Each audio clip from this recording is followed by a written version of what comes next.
Hey, welcome to Tammy's Table. I'm Tammy Gaines coming to you live from New Jersey. I am super excited today to talk to my very good friend, Ed Blunt. I will get to you in just a second. Listen, if you're here, I'm assuming that you want to learn about all things resilience. I think we live in a time where there is so much going on. Polishing up your skills on resilience couldn't hurt. And what do I mean by that? I mean by bouncing back from whatever's going on, um, emerging stronger through whatever challenge you're facing. And I am excited about Tammy's Table because every week we bring you a program that hopefully makes it feel like you're back in that favorite kitchen from your childhood where people were talking and cooking and solving the world's problems, but particularly the personal ones. So every week we're going to examine resilience from a different angle. And I am so excited to have my special guest and my very special friend, Ed Blunt, on with me today. Are you there? Yes, ma'am. Thank you for having me. I'm really honored that I got the invite. You knew you were getting the invite. Don't act all surprised. You're a I busy, high-profile woman. I knew I was going to get it maybe couple months down the line. Oh my goodness. Well, anyway, for those of you who don't know, um, I think Ed is one of the most extraordinary people I've ever met. He is a mindset trainer. He's an entrepreneur. I've heard him speak on stages with people like Les Brown. I've heard him on the airwaves before there was ever podcasts. There was radio shows, and he was on many. He's an internationally recognized motivational speaker and trainer, and like I said, he's an entrepreneur. So, Ed, thank you again for coming on. I know that you have a very unique perspective on resilience because you're a motivational speaker. You spend your life helping people get to a better version of themselves. Yeah, that is definitely true. And I think one of the starting points that we have to go to is, how is that defined? The capacity to withstand or to recover quickly from difficulties. And all of us have trial and tribulation. And so the first step is, do we have enough character? Do we have enough intestinal fortitude? Do we have enough mental toughness and endurance to just handle that blow? If you look at, unfortunately, the more than 50,000 lives lost in Turkey, but more than million plus families are displaced and they're having to live in tents and there's Hmm. no plumbing and there's hygiene. And so they have to just withstand that Hmm. initial blow and then to recover quickly. So can you put on a positive face, if you will, looking towards the future, even though the current circumstances are bleak, are desperate. And this is why I draw so much inspiration from our global community, because I think we in the States, we do live a fairly comfortable life, even those of us who are quote unquote struggling.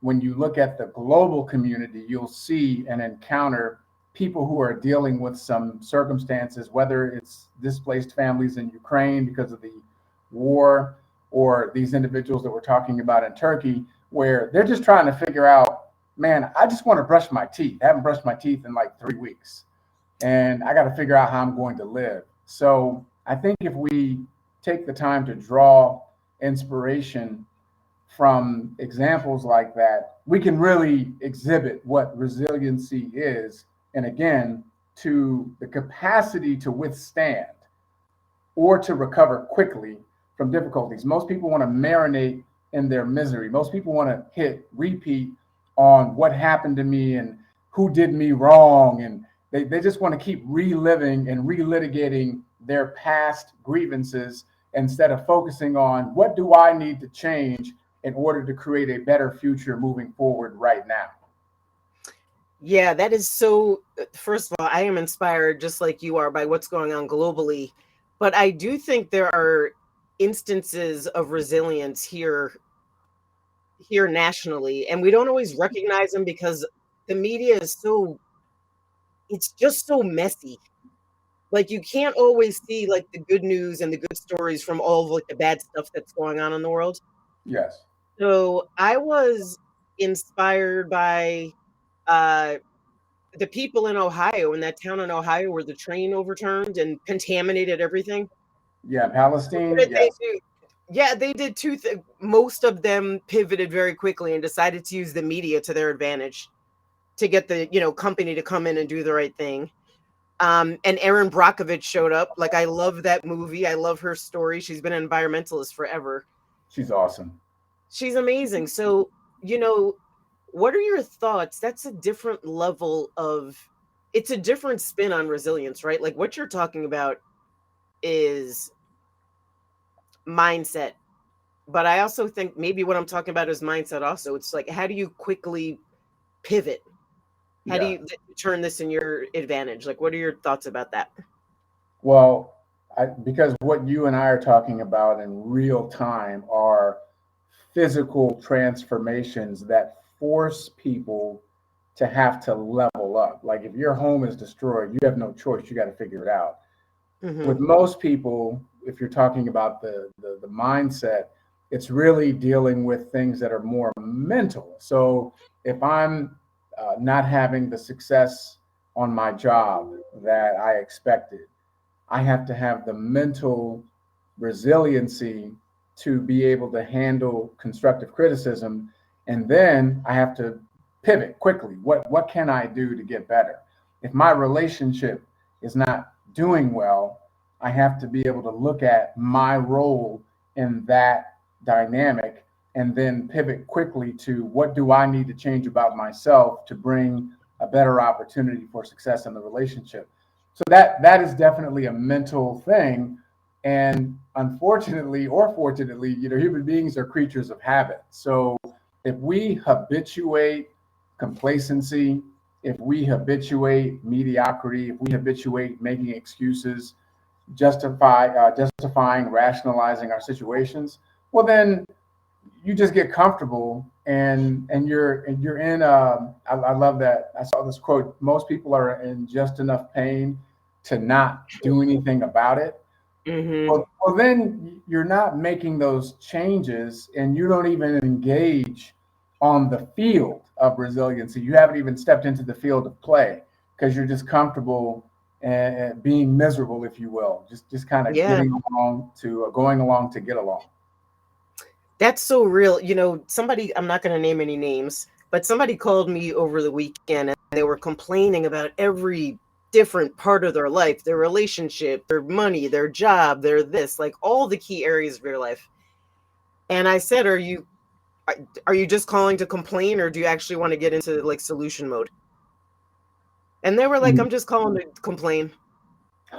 So first of all, right, Ed, thank you for your honesty. Thank you for not like wasting my time. But why won't people part their own rescue? Yeah. Again, the comfort zone. It's so dangerous. So dangerous. It is like carbon monoxide. It slowly chokes the life out of your ambitions, your goals, and your dreams. It's familiar and it feels good, even though it doesn't. That doesn't sound right. Me saying it. So, like people feel good struggling. People feel good in unhappy relationships. People feel good not having the resources that they would like to have. Yes, because it's familiar. So they're much more comfortable in the familiar, even if it's not to their success, than they are risking something brand new. Let me try on a new suit of being proactive and changing my situation, a new suit and getting uncomfortable and being okay with being uncomfortable, learning something new, taking on a new skill, putting myself in a vulnerable situation so that I can take responsibility for the role that I've been playing in my own destruction. It's just hard. It's hard for Mhm. people to look in the mirror and own those truths. Okay, so here's the question. And by the way, that's amazing insight, and I honor all of it because I think you're dead on.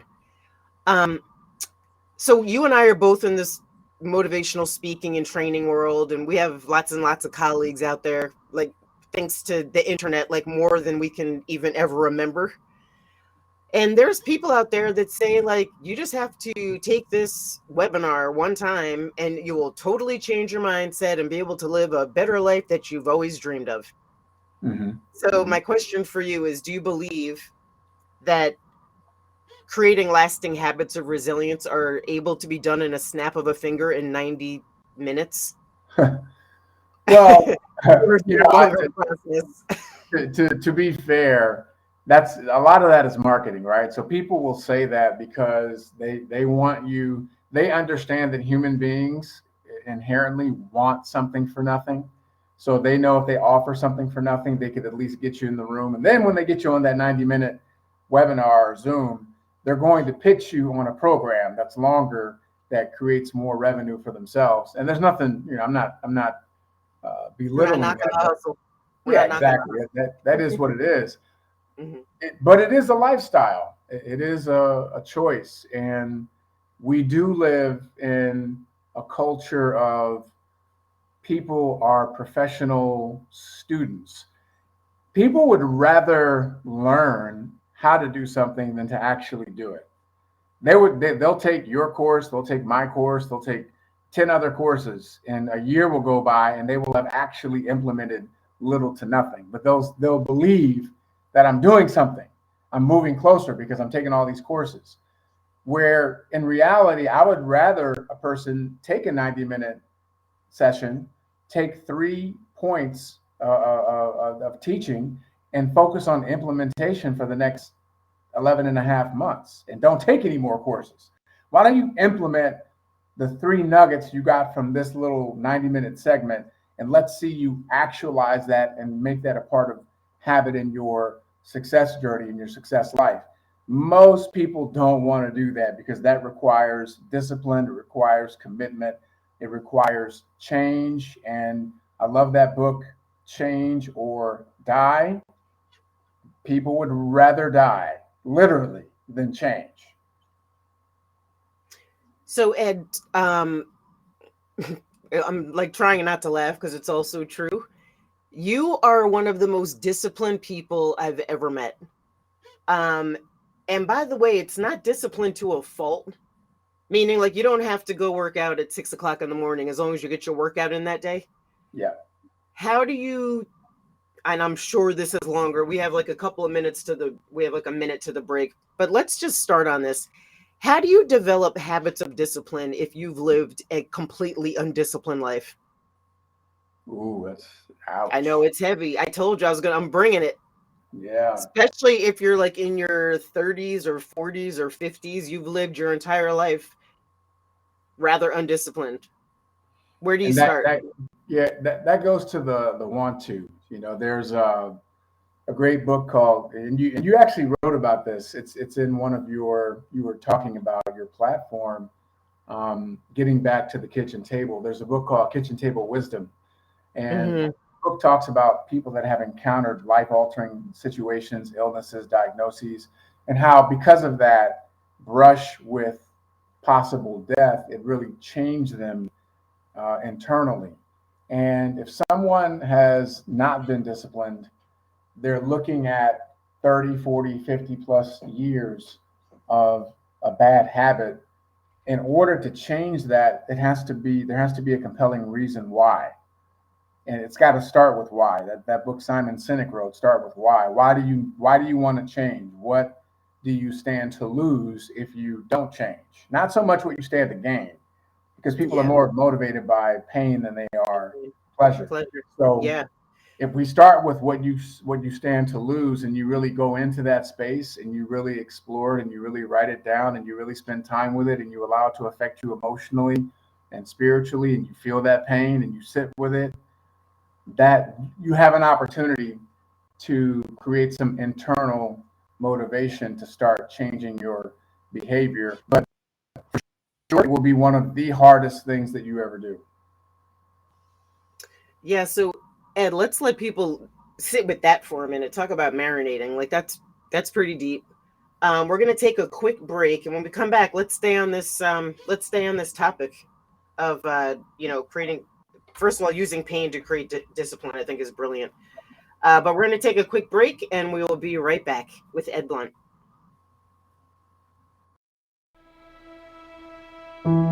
Have you ever asked the question,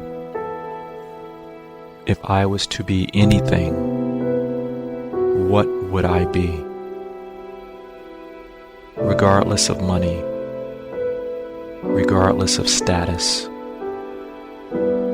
beyond popularity and fame.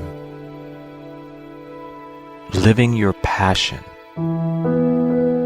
feeling your life has purpose.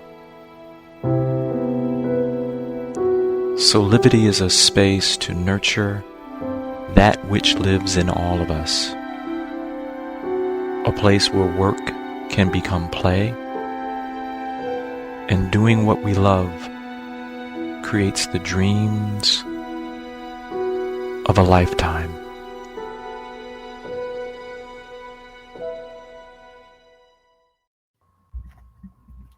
Hey, welcome back to Tammy's Table. I am so excited to have Ed Blunt as my guest today. He's not just a special guest, he's a special friend. Ed, we we left the break talking about whether or not somebody's pain is strong enough to motivate them to start living a disciplined life. Because you were saying maybe that was one of the starting points to resilience. Absolutely, absolutely. It's hard for people because if you're not happy with where you are, you will tend to create a structure where you have escapes from that. So let's say someone is working a 10 or 12-hour shift at the factory. They know that they're being overworked and underpaid, and they're making just enough to get from one month to the next. So in order to alleviate some of that suffering, they have their outlets, whether if it's self-medicating with drugs and alcohol, sex, entertainment, television, sports. So they have these outlets that they plug into, so they create a routine of escape. And in doing that, they've habituated a life that they can actually manage. And so they're saying to themselves, listen, it took me a lot just to be able to acknowledge that what I'm doing is not going to get me what I want. I am overworked and underpaid, but at least I can have a couple of beers and I can have a good time and I can go out to the club and I can watch my favorite sporting event and I can decompress and I got at least 1 or 2 days off a week, so I'm good. And so they rest in that space. And the more they rest in that space, the further away they get from what it is that they really want. And the further they get away from what they really want, the less they're likely to believe that they can create that. And it's a self-fulfilling prophecy. This is why we hear that phrase, the rich get richer, the poor get poorer, because they're both are constantly affirming a future that they believe is possible for them. If that's a future possibility of continuing to be poor and without, future possibility of continuing to thrive, be rich and successful. It's so interesting, Ed, because you could listen, this is with anything, right? It's not just about money, rich or poor. It's also like about your journey with your weight, maybe. Your, journey to launching your own business. Like there's a million ways that it shows up in your life. And I've been like, I think we've probably both been at some point in our life at a point where it feels like what you really want is so far out of reach, you're never going to get there. I think we've all, like, I empathize with people that feel that way sometimes. But how do you stop that thought in its tracks? So that statement, that's a curious statement. I've never felt that way, and I don't know. Oh, okay. Like I'm I never. have. So let me just speak for myself. I've definitely feel like there's so many mountains to overcome. I can't even see where I'm going to reach this. So That's here's just a my really thought process. Okay, so let's say you and I are going to climb Mount Everest, and we're not mountain climbers. We have no experience. That is a Herculean task. Well, my first thought is to reverse engineer it because number one, the thing that we want to do, and this is true for 99.9% of the population, whatever it is that you want to do, someone's already done it. Someone's doing it right now in real time. So if we reverse engineer whatever that outcome is, we can identify individuals who have already experienced it and are currently experiencing it. That's the first thing. The second thing is, well, how long did it take for you to actually build up your body to a point where you could surmount Mount Everest? Oh, it took me this long. I trained, I did this, I did that. Okay, great. So now we have a blueprint, and we could start to craft as a part of our weekly regimen. We can start putting in workouts that will help us to get closer to that goal. So the mind, this goes back to mindset. I would never say never to the outcome that's in my heart. If it's in your heart, if it's really something that you desire, whatever that particular outcome is, first of all, you got to know and be sure that it's coming from you, because we are bombarded with so much foolishness and quote unquote overnight success through the social media landscape. I had someone say to me, she said, listen, I want to be a billionaire.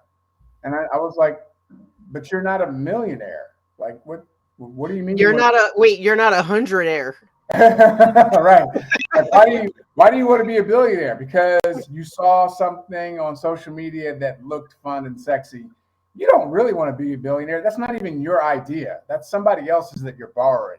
So the first thing is, like, get clarity, be still, turn off all of the exterior noise, get with yourself and ask yourself, what is it that I really, truly want to do? How do I want to impact the planet? How do I want to serve? What type of value do I want to bring to the marketplace? And then you can figure out what is your ultimate goal. Because if it's coming from you, then there's no reason for there to be a part of you that says, well, I may never get there. You may say, I don't know how I'm going to get there. That's different than saying, I feel like I'm never going to get there. It's different. It's like, yeah, I hear you. So let me jump in real quick, Ed. Yeah.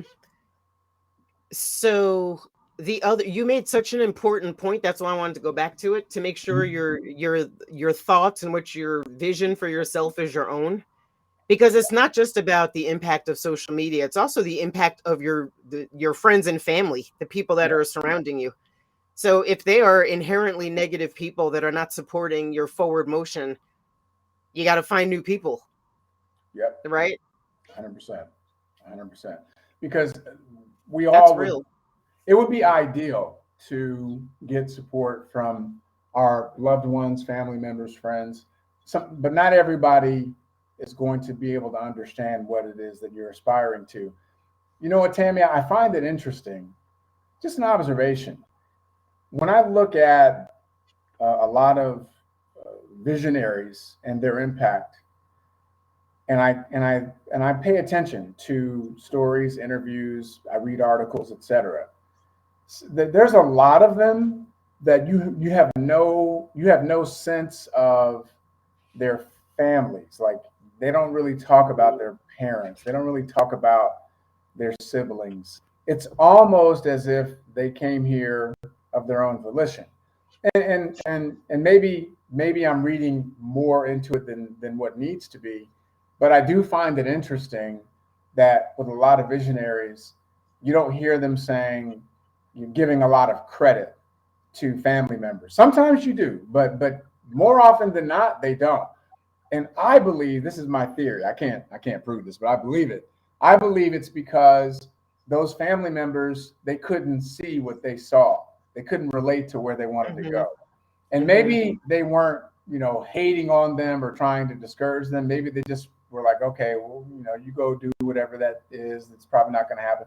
And so I think there's something to that the more, for me, the more pushback I get, the more people say, well, are you sure you really want to do that? I always know I'm on the right track when I get that kind of pushback from family members, friends, because people want to know you for who they know you as, whoever you used to be. They're not comfortable knowing you as a visionary, as someone who's going to do something spectacular with your life, because if they acknowledge the size and scope that Tami wants to live her life at, then they also have to acknowledge what they're not doing. And I find that a lot of people would rather put you down like a peg or two than to acknowledge, hey, maybe I need to step up my game. Absolutely. I got to tell you, I didn't tell anybody, like when I'm really onto something, like I feel like I'm excited about this podcast because I do believe we can give people the tools they need to like build resilience in all areas of their life. I didn't tell a single person in my family I was rebooting my podcast. And this is like week number 4. I think it's okay to get to a point in your life where you're just like, I'm doing it for myself, not doing it for like everybody else and for their approval. Yes. But you know, I just turned 55. That it took me 55 years to like get to that point of like, I actually don't care what you think. Wow. Yeah, I know it's heavy. And we're like, we don't have time, but can I immediately ask you on the air if you'll come back again?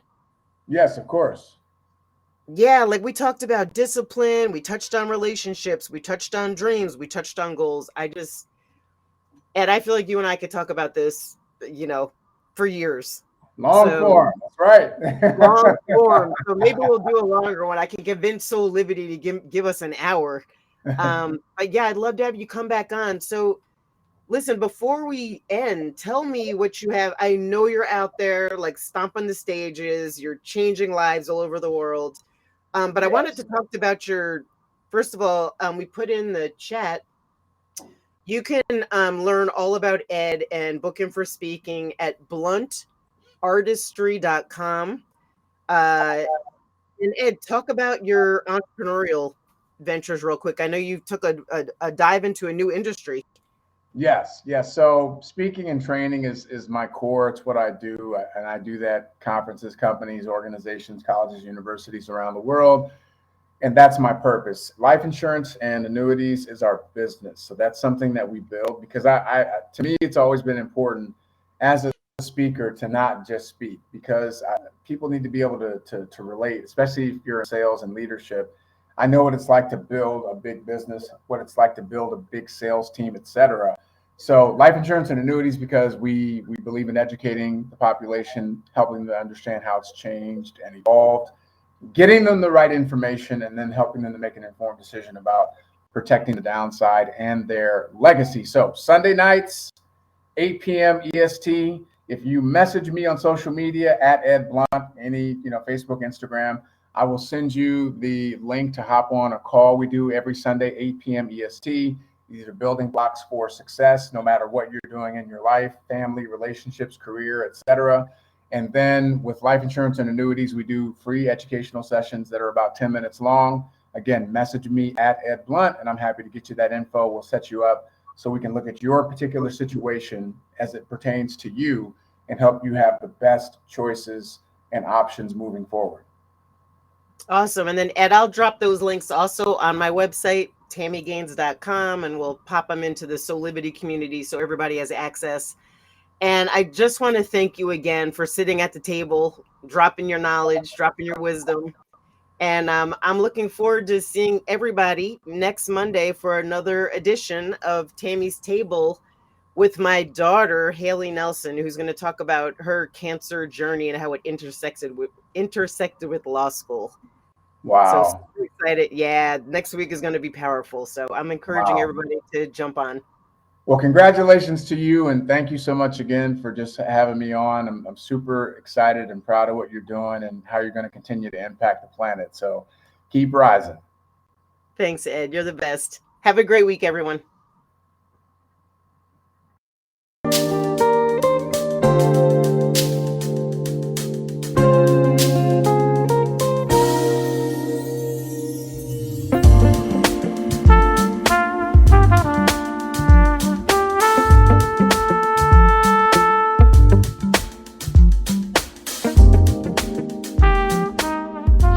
This work is subject to copyright owned by Affinity Global LLC. Any reproduction or republication of all or part of this is expressly prohibited unless Affinity Global LLC has explicitly granted its prior written consent. All other rights reserved.